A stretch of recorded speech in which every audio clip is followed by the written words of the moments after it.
Good afternoon. Let me start by saying that we continue to pray for all of the victims of the Key Bridge collapse and also their loved ones. My family and I had a chance to visit our home church yesterday in East Baltimore, and we asked the congregation to say a special prayer for these families. So I want them to know that our prayers and support will never stop. Nuestros oraciones y nuestro apoyo para ustedes no se detendrán. And for everyone who can hear my voice, these families are asking for privacy, and we need to honor that request. I've been disturbed by stories from our colleagues in county government that members of the media have been harassing these families. Baltimore County and Anne Arundel County have sent police to their homes to make sure these families are okay. These families are living a nightmare, and they deserve the time and the space to heal. So I'm asking, let us show our humanity in this moment as well. I also want to continue to thank our first responders and emergency personnel. Let us not forget that we are coming out of a holiday weekend, but for the men and women of this operation, the work did not stop.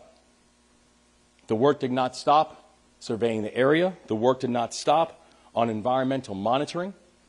The work did not stop in developing better images of the wreckage so we can move forward in a safe and efficient way. And this morning, the team was back out there in the rain, in the wind, keeping up the work. So it's hard to overstate how dedicated and remarkable this team really is. From Unified Command to the leaders at local and state and our federal levels and our federal delegation, to our partners in the private sector, to our partners in the philanthropic sector, to each and every one of you, I say thank you. Now, today, I'll provide updates on the 4 directives that I've issued to this team.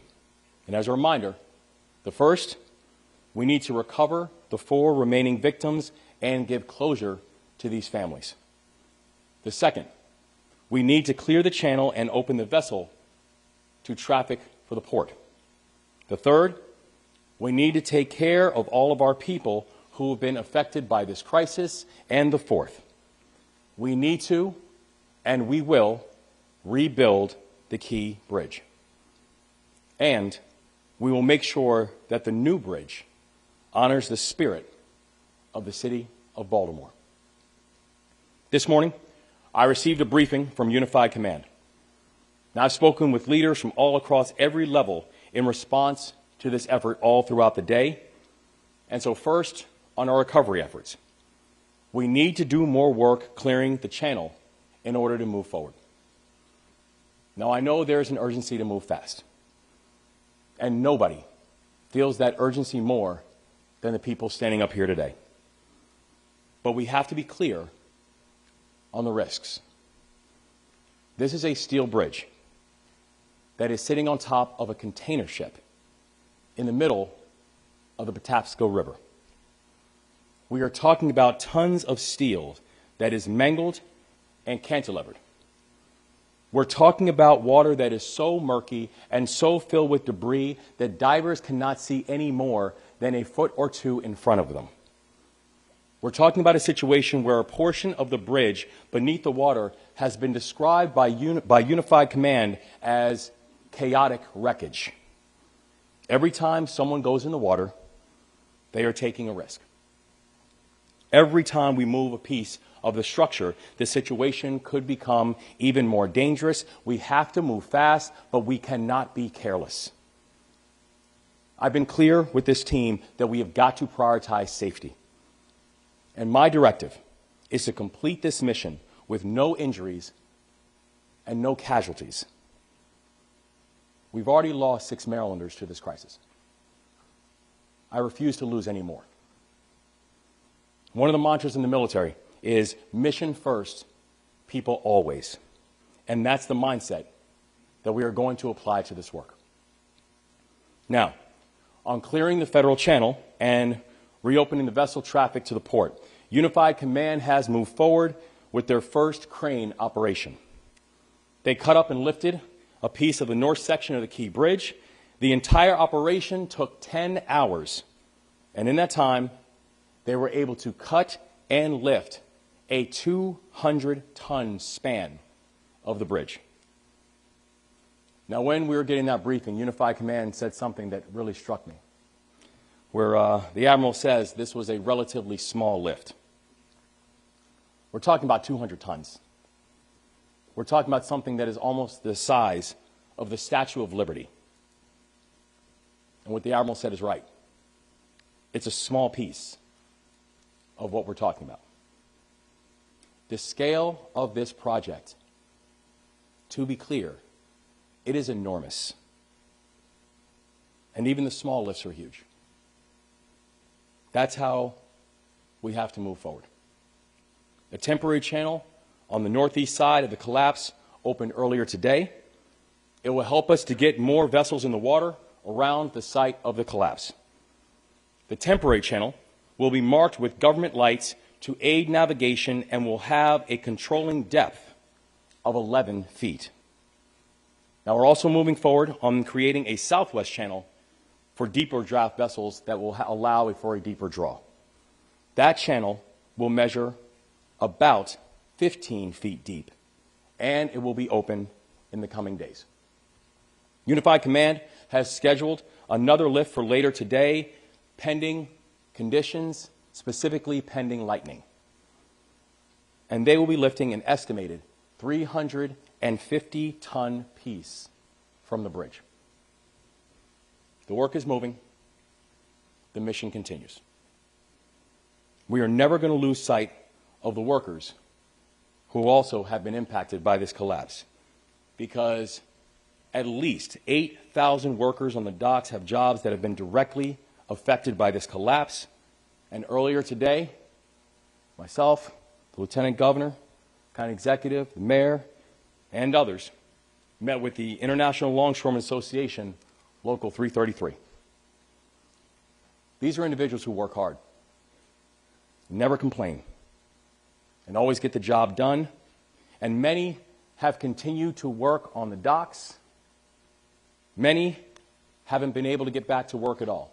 And even the ones who have gone back to work on the docks, they know that the situation still feels very uncertain. And to all of those individuals, we want to let them know this. We've got their backs because they've always had ours.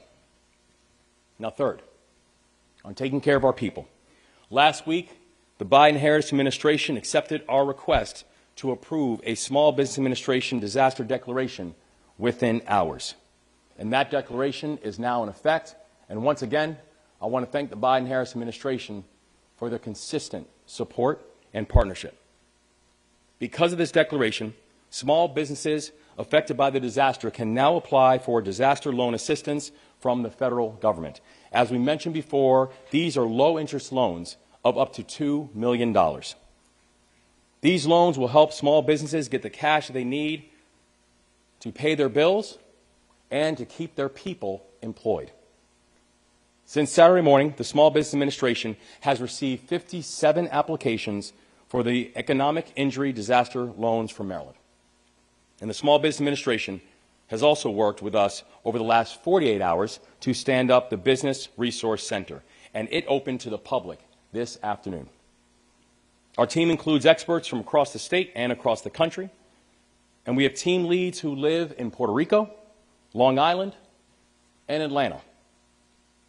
These individuals are doing tremendous work. And right now, they're Marylanders. If you need help to apply for disaster loan assistance, we are here to help. If you need help to apply for unemployment insurance, we are here to help. If you need to learn more about resources being offered to workers and businesses right now, we are here to help. And the first location is at 1501 South Clinton Street, Baltimore, Maryland, 21224. I'll say that address again, 1501 South Clinton Street, Baltimore, Maryland, 21224. Their hours are Monday through Friday, 8 a.m. through 6 p.m., and on Saturdays from 10 a.m. to 2 p.m. And that site includes representatives from the Small Business Administration, from the Maryland Department of Labor, from the Maryland Insurance Administration, from Baltimore City, and thank you, Mr. Mayor, and from Anne Arundel County. If you need help, please show up. Walk in, and we will try to get you the support that you need and merit. We will soon be opening up a second location in Baltimore County. Thank you, County Executive. And I've deputized Lieutenant Governor Runa Miller to lead our efforts on economic and financial recovery. She has been a full partner every step of the way, and I'm grateful for her. I've also ordered the formation of the Intergovernmental Economic Response Team. This team will bring together state and local and federal agencies to coordinate our response to the economic and financial crisis resulting from this collapse. And fourth, on rebuilding. We cannot rebuild the bridge until we clear the wreckage. But I'm telling you, we are going to get this done. We will clear the channel. We will move the dolly. We will rebuild the Francis Scott Key Bridge. What we're seeing right now is Marylanders are rallying. Marylanders are taking care of each other. Marylanders, each and every one of you, you are proving what it means to be Maryland tough and Baltimore strong. And today, we're joined by members of the Maryland Transportation Authority Police Dispatch Team, because in the middle of the chaos, they stepped up to manage the chaos. They provided a calm voice for the officers in the field who were facing an unthinkable challenge. They conducted their work with professionalism and speed and coordination. And it's not lost to me that this is what they do every single day. We are so grateful to each and every one of you and to all your colleagues. And finally, I want to encourage people to follow the work. You can now visit keybridgeresponse2024.com to receive daily updates on our progress and to keep informed.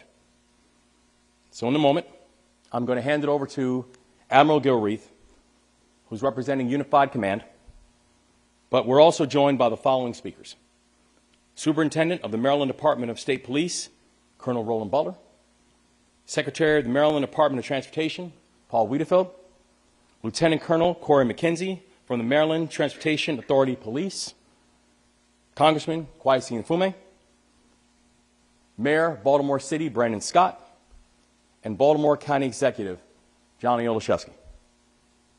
And I want to thank all of our additional partners for being here today. And now, we'll hand it over to Admiral Gilreath, representing Unified Command. Thank you, Governor. Good afternoon. I'm Rear Admiral Shannon Gilreath. I'd like to give you some updates from the Unified Command. Our number one priority remains reopening the Deep Draft Channel into the Port of Baltimore. Number two, we're going to remove the ship. And number three, we are going to remove the debris from the rest of the waterway. So an update on the number one priority. We continue to dive on that portion of the bridge that is within the Deep Draft Channel. And what we're finding is it is more complicated than we had hoped for initially. As the governor described, and as you heard the state police describe earlier last week, the conditions on the diving, it is very complicated down below. These are still girders, unlike the still girders that you can see that are above the waterline still, which have significant damage. Below the waterline, along the bottom, is very challenging because these girders are essentially tangled together, intertwined, making it very difficult to figure out where you need to eventually cut so that we can make that into more manageable sizes to lift them from the waterway.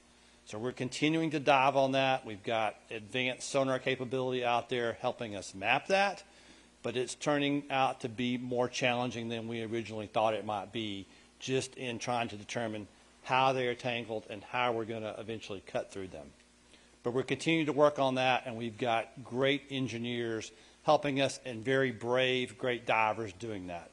But as we've said from the beginning, we have to do this safely. And you heard the governor say that as well today. We have to do this safely. We do not want to injure a single other person in this. And so we're going to move as rapidly as possible, but we're going to continue to do it safely so that we don't take any unnecessary risk there with someone's life or getting them injured. So I really want to thank the divers, and I really particularly want to thank today the Army Corps of Engineers and the U.S. Navy Supervisor Salvage, who are over here to my right, for their work and the work of their contractors that are doing that diving and mapping of that bottom floor there. We're making progress still on removing the ship, and so we've got more cranes coming to help us with that going forward. We're continuing to dive on the ship as well to come up with the exact right plans on how we're ultimately going to remove that. Now, we've made some real progress on the third thing I talked about, and that is removing the debris from the rest of the waterway. And so along those lines, the governor mentioned we conducted our first lift on Saturday of about 200 tons of steel, which was a tremendous mark of accomplishment, but there's more to follow. And we're working on a 350-ton lift today, and once that is cut and lifted and put onto the barge, we're going to bring those initial pieces of the bridge back here to Sparrows Point and offload them. And that will happen later this week. We also have been working on developing alternate channels to get traffic in and out of the Port of Baltimore. And so I'm proud to announce that we do in fact have an 11-foot channel now just to the north under the first northern part of the bridge that's still standing to be able to transit through there. And we have 2 transits scheduled this evening for some barges and tugs to come out and get out of the Port of Baltimore so they can bring stuff in the future.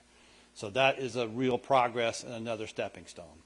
But these are stepping stones towards finishing a marathon. We're not there yet. We are making those steps and strides, and we're going to get there. But it's going to take us some time, and we're going to do it safely, but we're going to do it as soon as possible. So finally, the governor also mentioned our website, the keybridgeresponse2024.com. That's also a place that you can go if you see marine debris that may have floated away from the ship and or the bridge. And on there is a number that you can call to report that to us so that we can take that information and come out and assist with that. So thank you for what you're doing in that regard to help us, and thank you for your continued support of the Unified Command. It means a great deal. Thank you, Governor. Thanks.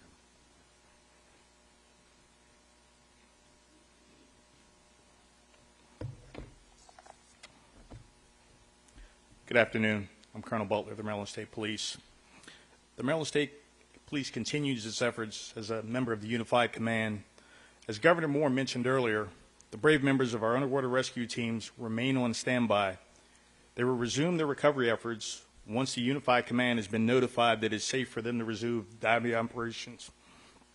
Our ultimate goal remains to provide closure to all the families who have lost a loved one in this tragic incident. Again, we are reminding the public that the Federal Aviation Administration has implemented a temporary flight restriction following this bridge collapse. This extends for 3 nautical miles from the center of the bridge and from the surface of the water up 1,500 feet. We want to emphasize the importance of refraining from firing drones in this area. Doing so poses a significant risk to the efforts to remove debris from the water. I urge everyone to exercise responsibility and respect for the airspace restrictions around the Francis Scott Key Bridge collapse site. Please refrain from operating drones in this vicinity and allow emergency personnel to carry out their duties safely and effectively. Law enforcement in the area is actively monitoring the area for illegal drone use. Law enforcement have responded to multiple drone incursions over the past few days. There is a zero-tolerance policy regarding any drone use anywhere within the no-drone zone established by the FAA.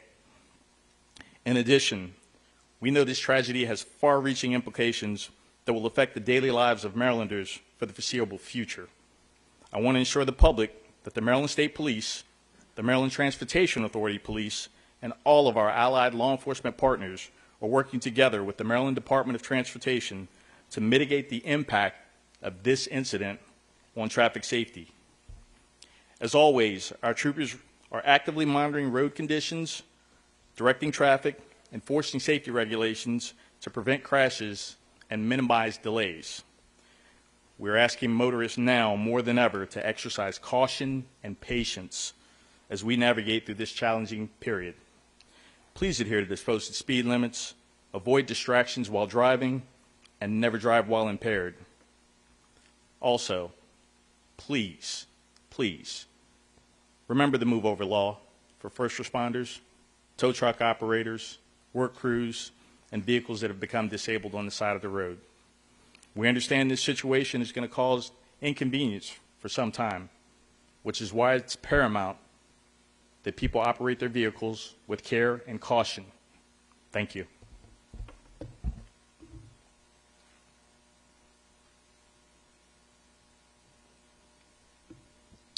Good afternoon. Paul Wiedefeld, Secretary of Maryland Department of Transportation. I want to echo Governor Moore's extreme thanks and appreciation for our first responders, including the Maryland Transportation Authority police officers who were first on the scene.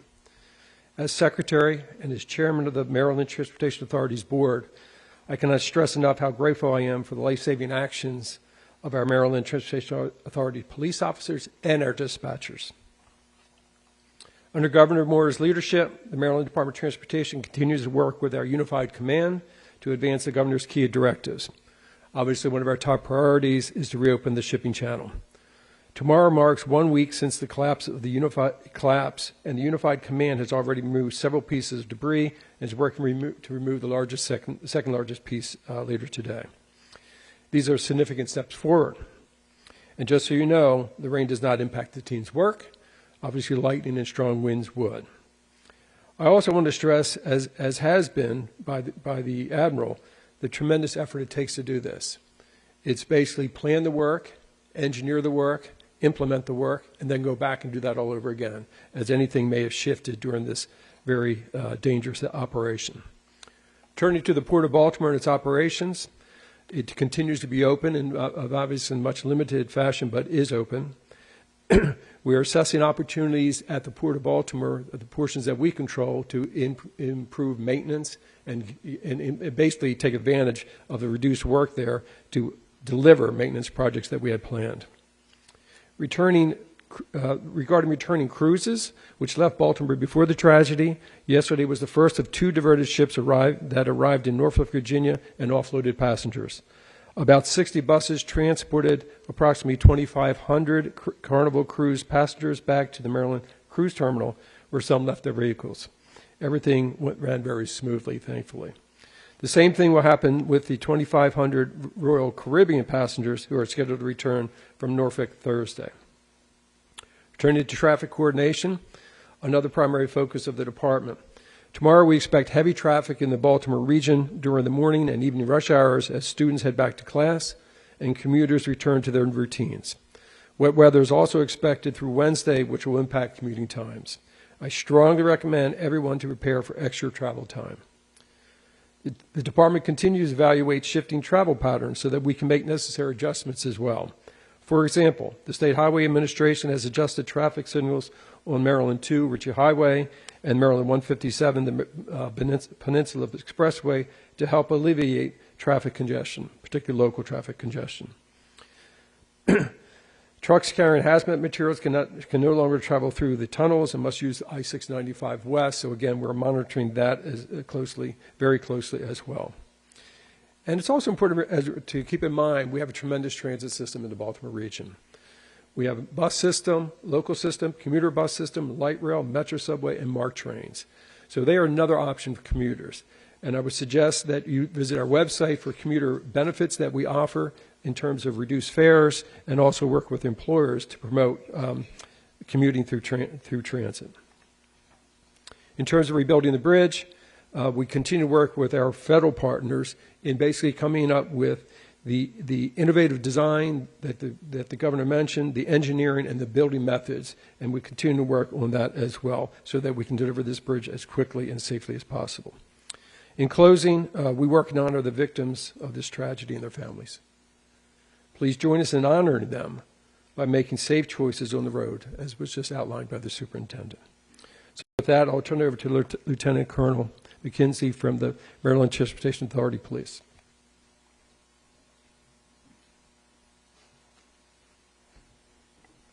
Thank you, Secretary Wiedefeld. Good afternoon. I'm Lieutenant Colonel Corey McKenzie with the Maryland Transportation Authority Police, also known as the MDTA Police. I want to start by thanking Governor Moore, sir, for your support and highlighting the efforts of the MDTA Police Dispatch Team. They are our heroes behind the headset. Excellent work.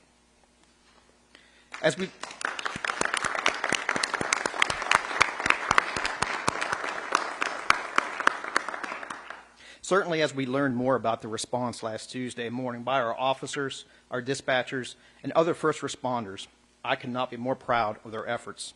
From MDTA police officers to include Corporal Herbert, Sergeant Pastoric, and Officer Kurtz, immediately stopping traffic on the Key Bridge, they saved so many lives.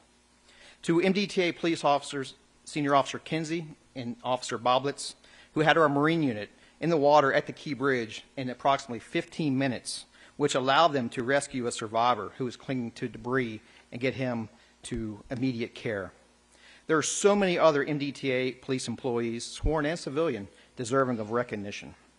And certainly we know that the MDTA police team had help from every local, state, and federal agency we could ask for, and we thank everybody for that support. The MDTA Police and the Maryland Transportation Authority are part of the Unified Command Team, and will continue to support response effort through their finish. Our overall focus, though, remains at this time on doing our part to recover the 4 remaining victims of this tragedy. You just heard from Secretary Wiedefeld about expected traffic impacts. Our MDTA police team is deploying additional resources to meet the needs of increased traffic at other MDTA facilities and surrounding roadways, but we need your help. Trucks carrying hazmats and also oversized vehicles. There's various restrictions at both the Fort McHenry and Baltimore Harbor tunnels. Please be cognizant of those restrictions. Our commercial vehicle safety unit will have increased presence to enforce these restrictions. Your daily route to work or school may have changed, but traffic safety is our main priority. We thank drivers and the community for their patience and their support. The MDTA Police remains committed to providing safety, security, and service in partnership with the community to all persons who use and work on MDTA facilities and other vital transportation assets throughout the state of Maryland. Thank you for your support, and I'll turn it over now to Congressman Mfume. Thank you. Thanks, sir. Thank you very much. Good afternoon, everyone. Kwesi Mfume, Member of Congress, 7th District of Maryland.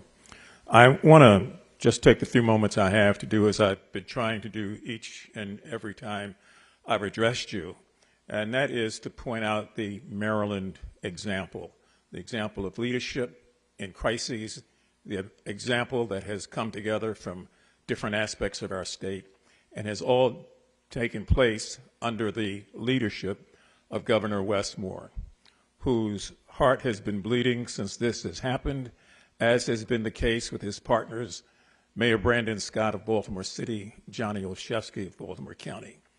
And let me just say also on behalf of Senator Van Hollen and Senator Cardin, both of whom could not be here today because of official duties, Team Maryland will remain in place, Democrat and Republican. We are a united delegation to make sure that we're able to move forward.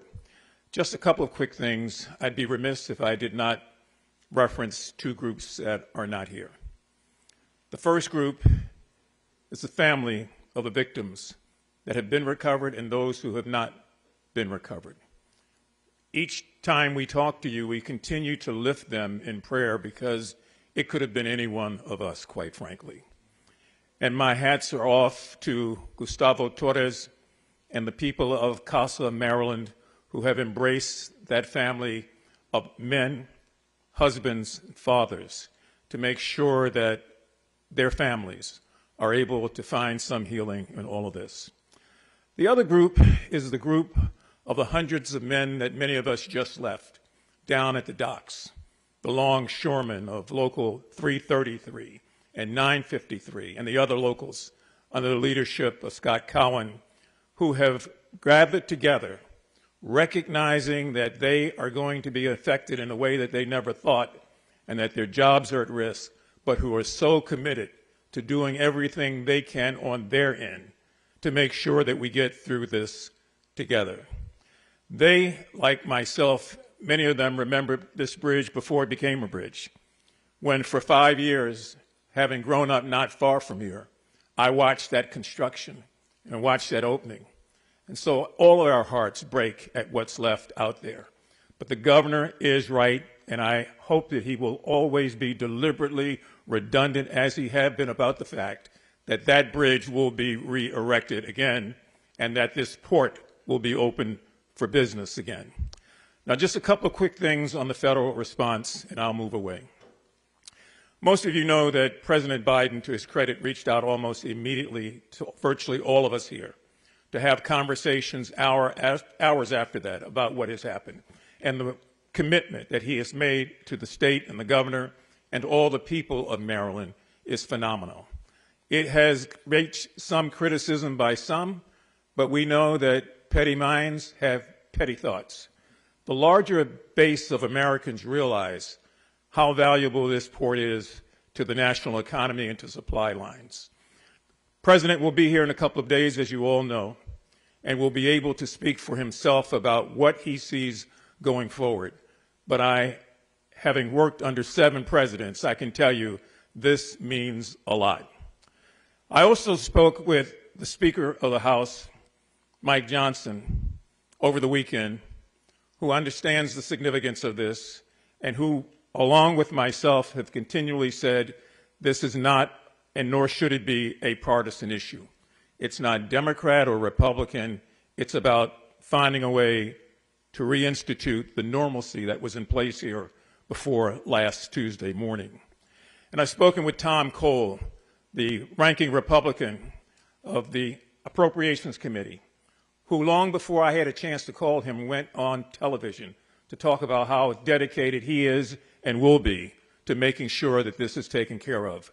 So we hope that the Maryland example, that is an example of people working together, is an example that moves us forward beyond this and unfortunately beyond what we know will be future tragedies in our future. I'm just glad to be a part of this team. Thank you all very much. Let me bring forward the mayor of the city of Baltimore, who's done a yeoman's job, as I indicated before, Mayor Brandon Scott.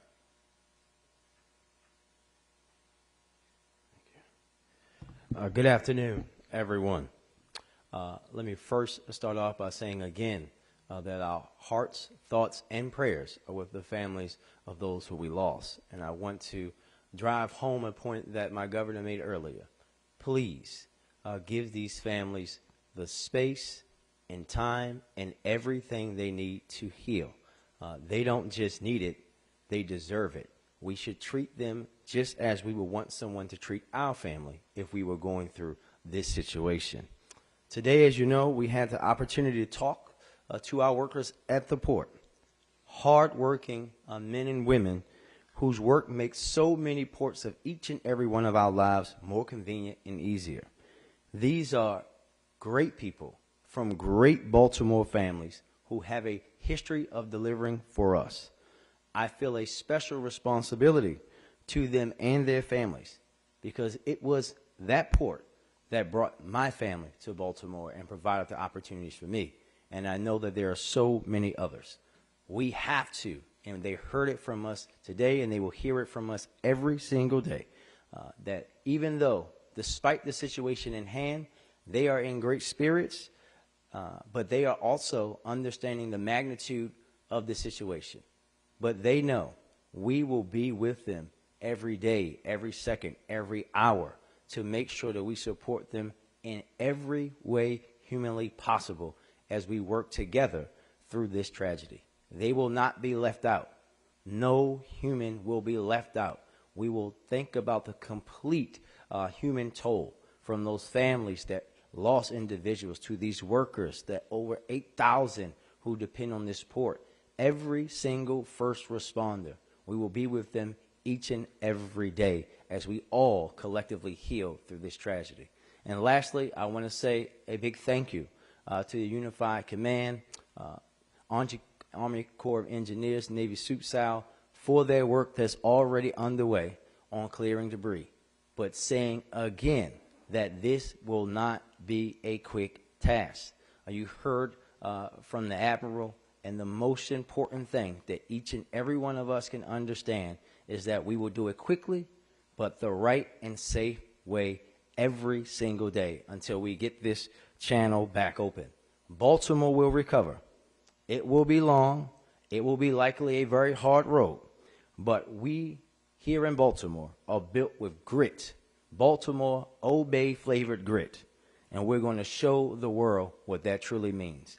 Thank you, and I'll turn it over to County Executive Shesky.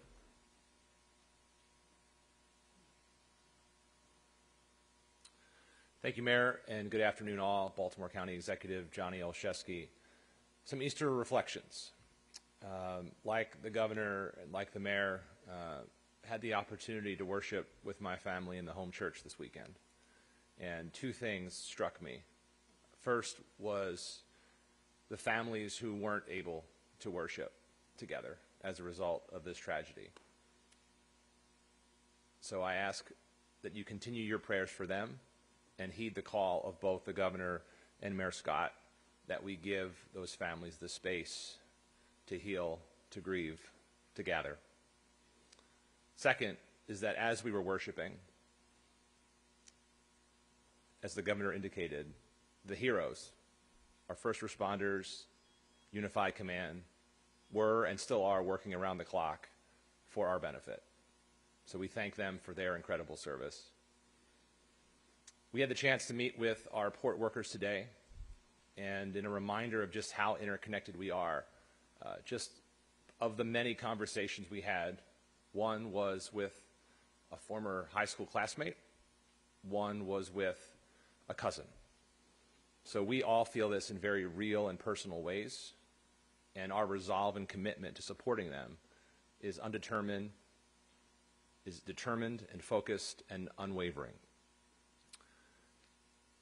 Closer to home, in Baltimore County, as the governor said, we have soft opened our Dundalk location.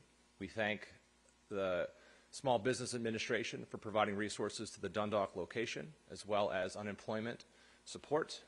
We will make sure that this facility remains open as long as is needed for our families.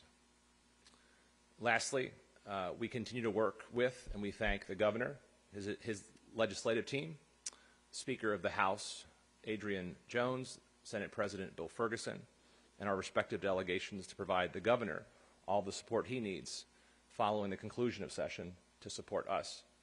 Closer to home, Mayor Scott and I continue to coordinate on what our local response should be, and we'll be working with members of my council, including Councilman Julian Jones, who is here with us today, Chair of the Council Izzy Patoka, and local Councilman Todd Crandall, to ensure that we provide whatever local resources are necessary.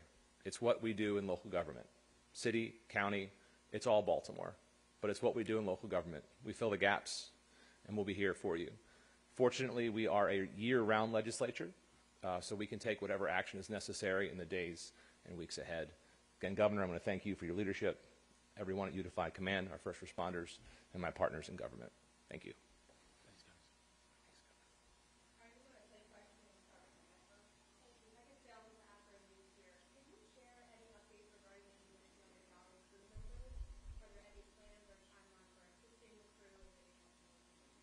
Yes, thank you. So the team, both from Unified Command and also NTSB, has been in close communication with the team from the Dolly.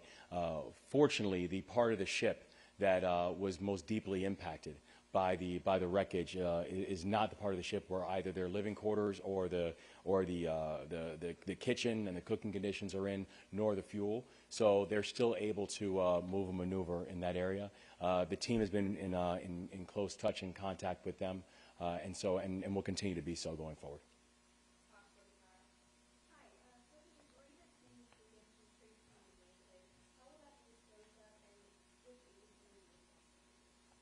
So thank you. And I can. Yeah. Thanks. I think those plans are still under development. They're still identifying those resources.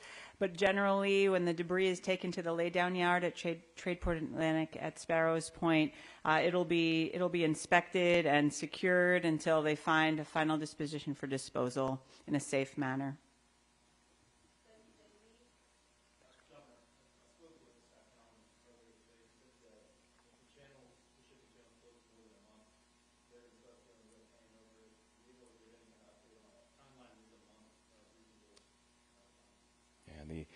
We know we are going to get that shipping channel opened as quickly and as safely as possible.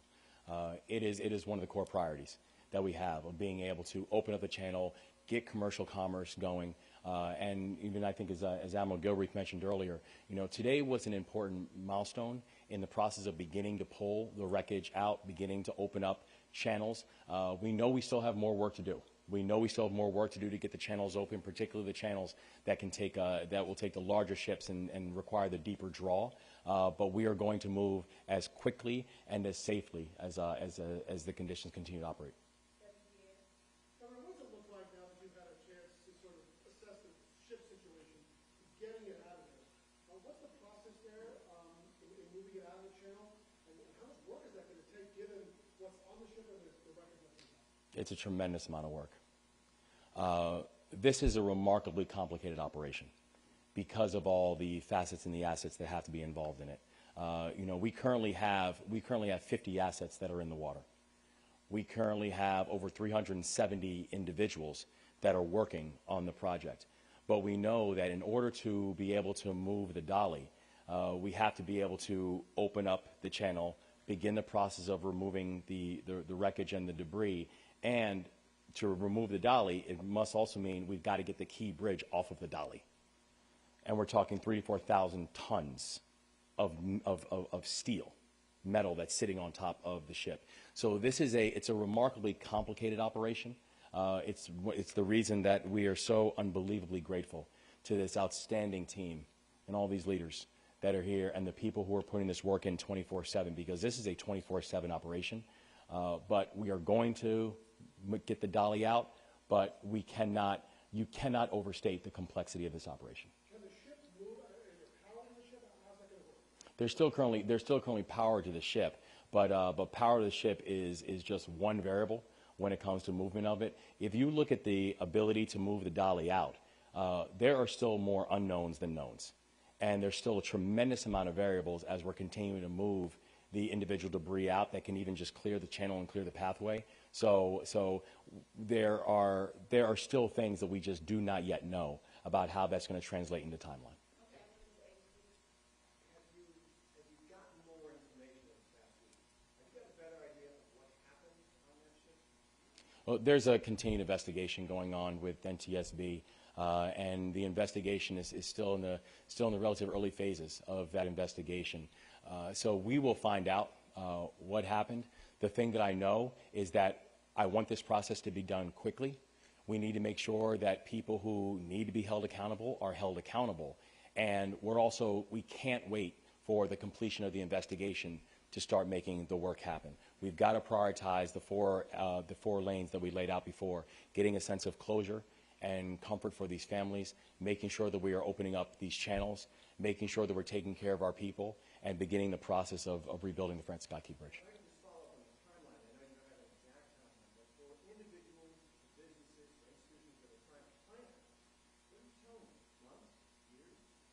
We're telling them this is going to be a long road. But the thing that we know is we're going to walk this road together. No one's going to be left behind. And we are going to walk this road together, but it will be a long road.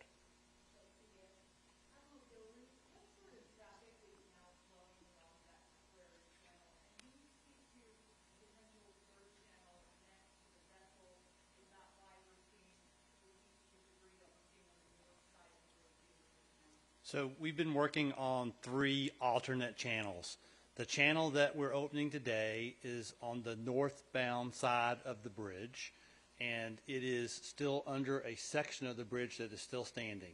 That one will have a controlling depth of 11 feet. So that will be for more shallow draft vessels. The tug and barges that I mentioned today that are going to transit through there are commercial, but it can also be used by some of the boats that we need to move back and forth to get equipment positioned on both sides of the bridge to continue to do surveys and eventually do lifts. The second alternate channel we are working on is on the southbound side of the bridge under the portion that is still standing, and that particular channel we think will be around 15 to 16 feet in depth, which will allow us to move slightly larger vessels and barges through there. We are working with the state of Maryland Department of Transportation and their contractors. There's a pre-existing, not part of this accident, pilings that are in that because we didn't need that for our channel previously. They are working to pull those pilings out. We'll complete that survey and we will remark that one also with Coast Guard buoys so that mariners can safely transit through that. The third alternate channel we're working on is just north of the deep draft shipping channel. That particular channel is what we hope to open by clearing the bridge debris that we're working on right now. And so this will be another significant lift, but there's still much more of that section of the bridge that's going to have to come out before we can open it. That controlling depth, we think, will be somewhere between 20 and 25 feet. And once that's open, that should allow us to move almost all of our tug and barge traffic in and out of the Port of Baltimore once that's opened. I don't have a timeline other than we're going to do it as fast as we possibly can, and we're going to do it safely. These girders that we're cutting in that section are 3-foot girders. They are constructed of 1.5 inch steel. They are I-beams that we have to cut through and then lift. So we got to do that safely because we don't want to injure any of the people that are doing the cutting or the rigging or diving even below to do the rigging below when we get down to that section. So we're going to do it as soon as we can, but we're going to do it safely.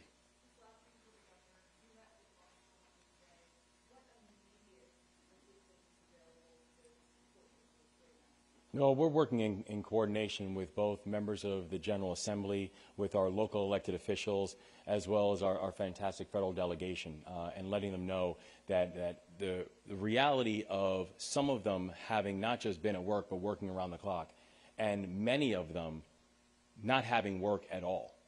We're talking about and looking at a number now upwards of 1,800 individuals who just haven't worked, right? So there's a significant urgency that we all feel, that we're all going to move on this, and that we're all going to work in partnership to be able to address.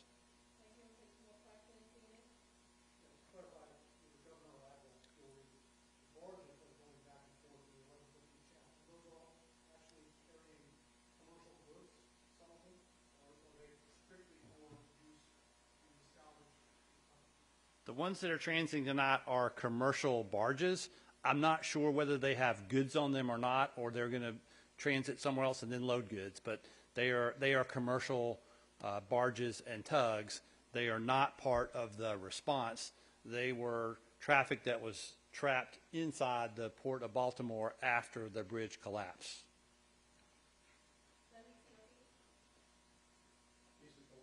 Is there any update on the 56 containers that contain hazmat, some which are breached? We currently have 3,000 feet of boom that still continues to surround the ships. And from the collections from the boom that we've received and the analysis that is then taken place, what we have seen from of the 4,000 containers, 56 had some form of hazmat. And again, I want to remind people when we're talking about hazmat, we're talking about things like perfumes and ion batteries. And what we have is that it is not posing a risk to the public. But we currently have over 3,000 feet of boom that's surrounding the ship.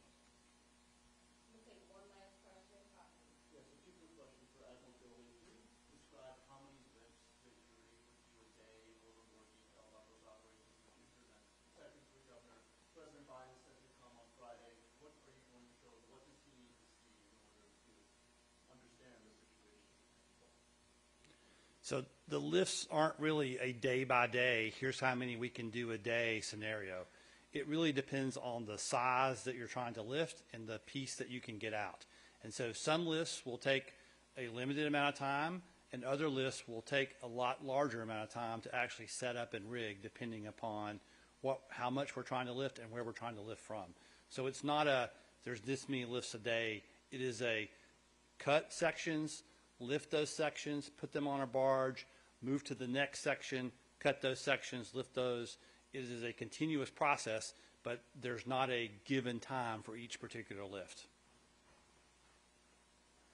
And I'd say the Biden administration has been in touch with us and has been walking with us every step of the way. You know, our phones first started ringing in the middle of the night from the Biden members of the Biden administration. I think each and every one of us were on the phone with the president literally from the first day and throughout. So I think we're thankful that the president is coming to visit. And I think Congressman Mfume, I think he said it so well. You cannot overstate how important it is that the president of the United States is coming to visit. And the thing that I know that he's going to see is he's going to see the unprecedented level of damage that this has caused. He's going to see the fact that we have a ship that is almost the size of the Eiffel Tower, that weighs about as much as the Washington Monument, that's sitting in the middle of the Patapsco River. He's going to see a bridge that has been in existence since I was alive. I don't know what that skyline looks like without that key bridge. And he's going to come and he's going to see it sitting on top of a ship. He's going to see the level of complexity. And we're thankful that the presidents, that the Biden-Harris administration have moved so swiftly and have been such good partners inside this work. And we're grateful to have his visit this week.